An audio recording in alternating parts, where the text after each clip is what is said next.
Korea Selatan merupakan negara demokrasi yang terletak di semenanjung Korea, Asia Timur, dekat dengan Samudera Pasifik. Korea Selatan dihuni oleh bangsa Korea, yang dipercaya merupakan keturunan bangsa Altaik, atau Proto-Altaik. Mereka masih memiliki hubungan dengan suku bangsa Mongol, Jepang, Tunggusik hingga orang-orang Turk atau Turkik. Masyarakat Korea disebut merupakan pendatang bangsa Altaik dari Siberia Tenggara, daerah Rusia sekarang. Orang-orang Korea Selatan mayoritasnya tidak memiliki keterkaitan dengan agama tertentu. Mereka bisa disebut sebagai orang-orang yang tidak memiliki agama. Jumlah orang-orang tidak beragama sekitar 46% dari total penduduk Korea Selatan, yang menjadikan Korea Selatan sebagai negara dengan populasi ateis, atau tidak beragama terbesar kelima di dunia.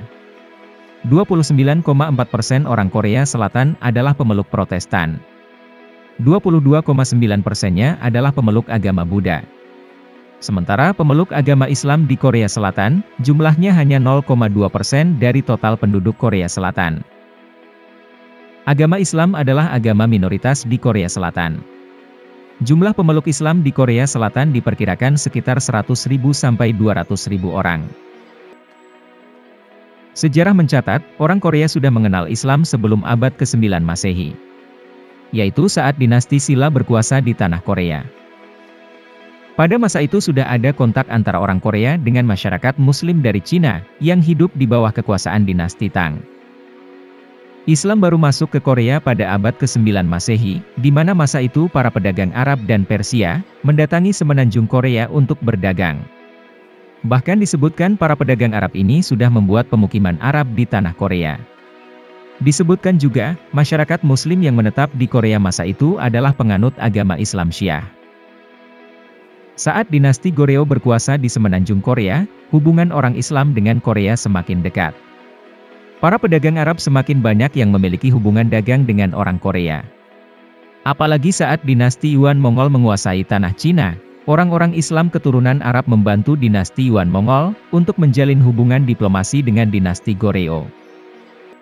Adanya peran masyarakat Muslim dalam hubungan dinasti Yuan Mongol dan dinasti Goryeo, membuat peluang pedagang Arab untuk berdagang di Korea semakin terbuka lebar. Para pedagang Arab yang menganut agama Islam semakin banyak menetap di Korea dan berdagang di sana. Namun perkembangan Islam di Korea terhenti saat dinasti Goryeo jatuh. Dan dinasti Joseon muncul sebagai penggantinya. Saat dinasti Joseon berkuasa, mereka sempat memiliki hubungan baik dengan pedagang Islam Arab. Bahkan kalender Islam sempat digunakan untuk mereformasi penanggalan di Korea, karena dinilai lebih akurat dari kalender Cina. Namun saat Kaisar Joseon keempat berkuasa, orang-orang Islam dilarang memakai atribut keislamannya, dan diwajibkan memakai pakaian tradisional masyarakat Korea. Sejak saat itu, perkembangan Islam di semenanjung Korea terhenti. Dan tidak ada lagi catatan sejarah tentang Islam setelahnya. Hubungan Islam dan Korea baru muncul lagi pada abad ke-20 Masehi.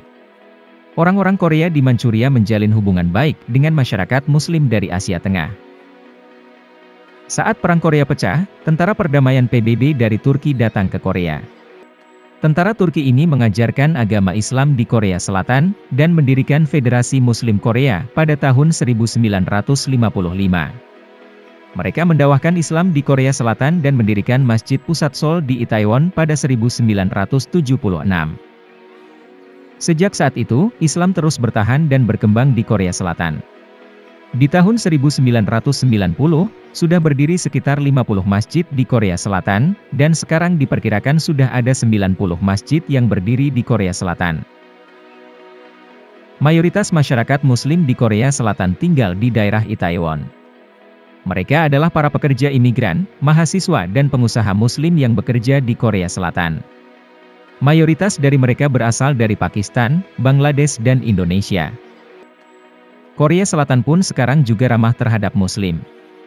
Banyak restoran dan toko di Korea Selatan yang ramah bagi pengunjung Muslim, terutama dalam menyediakan makanan halal. Korea Selatan juga menjadi salah satu negara yang banyak dikunjungi para wisatawan Muslim. Bahkan disebutkan, setiap tahunnya ada sekitar 1 juta wisatawan Muslim dari seluruh dunia yang datang berkunjung ke Korea Selatan. Hingga sekarang, Muslim di Korea terus berkembang. Kita tentu berharap, cahaya kebenaran Islam bisa menerangi dataran semenanjung Korea di masa yang akan datang. Menjadi agama mayoritas di kawasan semenanjung tersebut.